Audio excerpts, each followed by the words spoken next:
शहर की एक बड़ी हवेली के बाहर एक पुरानी टैक्सी खड़ी थी।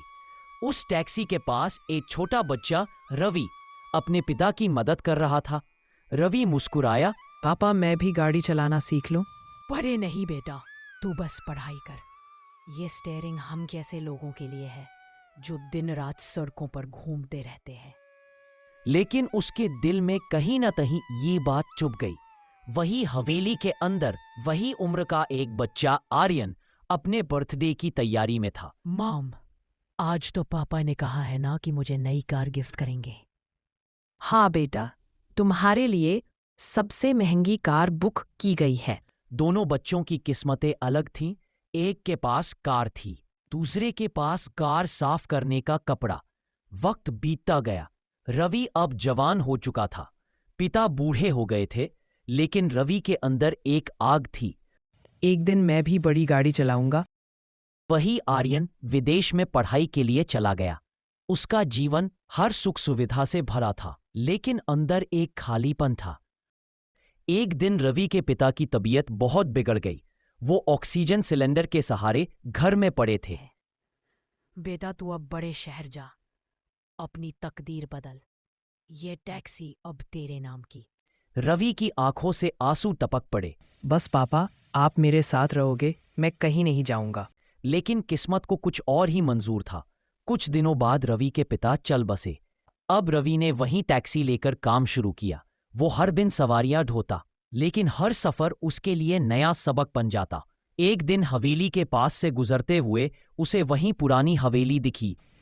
ये तो वही हवेली है जहां मैं बचपन में खड़ा होकर देखा करता था। तभी एक अमीर लड़का बाहर।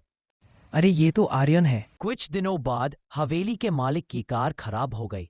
रवि को बुलाया गया ड्राइवर के रूप में। नाम क्या है तुम्हारा? रवि। ठीक है, हवेली के छोटे मालिक को रोज कॉलेज छोड़ना है और रात को पिकअप करना है।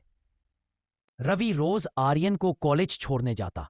धीरे धीरे दोनों में बातें होने लगी। एक दिन आर्यन ने पूछा, रवि, तू इतना खुश कैसे रहता है यार? रवि मुस्कुराया। क्योंकि मैंने सब खोकर मुस्कुराना सीखा है साहब। कुछ हफ्तों बाद आर्यन को पता चला कि रवि का घर उसी झोपड़ी के पास है जहां पहले उसके पिता की पुरानी टैक्सी रहती थी। उसे अजीब सा एहसास हुआ। आर्यन अब रवि का दोस्त बन चुका था। वो अक्सर रवि से कहता, यार, तू इस टैक्सी को छोड़, मैं तुझे अपनी कंपनी में नौकरी दिला दूंगा। मुझे अपनी मेहनत से ऊपर जाना है, किसी की सिफारिश से नहीं। एक दिन हवेली में आग लग जाती है। सब लोग बाहर भागते हैं। अंदर से आवाज आती है, बचाओ बचाओ। आर्यन की मां अंदर फंसी होती है। लोग डरकर पीछे हट जाते हैं। रवि बिना सोचे आग में कूद जाता है।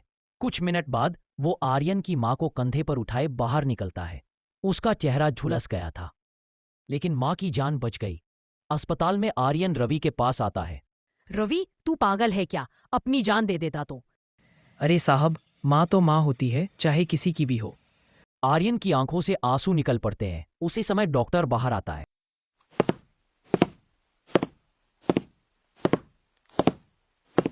रवि का खून बहुत कम है, किसी को ब्लड देना होगा। उसका ग्रुप ओ नेगेटिव है, जो बहुत रेयर है। आर्यन चौंका। सर, मेरा भी वही ग्रुप है। ब्लड टेस्ट किया गया और रिपोर्ट देखकर डॉक्टर भी हैरान रह गया। ये क्या, दोनों का डीएनए मैच करता है? मतलब ये दोनों जुड़वा भाई है।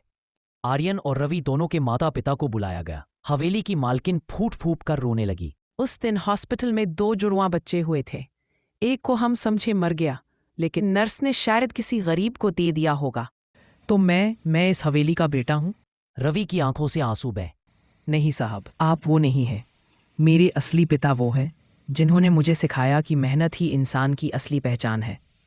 अब हम दोनों साथ रहेंगे, कोई अमीर गरीब नहीं। रवि मुस्कुराया। कुछ महीनों बाद रवि ने अपनी खुद की टैक्सी कंपनी शुरू की, रवि ट्रैवल्स, और आर्यन उसका पार्टनर बना। फिर वो दोनों भाई खुशी से रहने लगे।